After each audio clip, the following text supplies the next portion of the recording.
Hi friends, in this video we will learn about constants, variables and keywords. So let's see.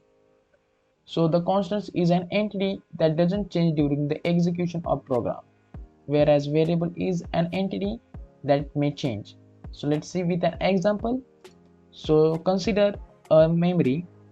To the memory cell we assign the value 5 and give his name as a x.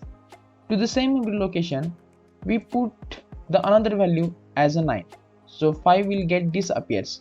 So why it's happen? Because the memory location stored only one value at a time and x can store different value at a different time. So move on the keywords.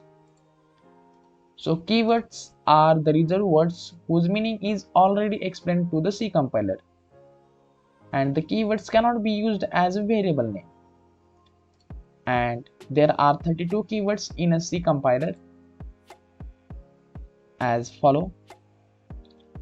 So the meaning of the second statement, that is the keyword cannot be used as a variable name, we will see the explanation in the program. So let's see.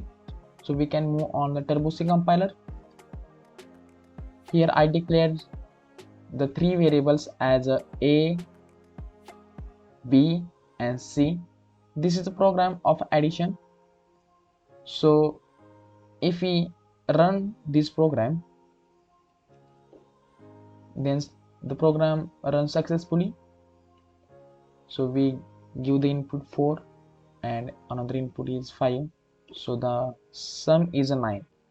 Instead of this, if we replace the name a with a int, which is a keyword, and if we run this program, then there may be error.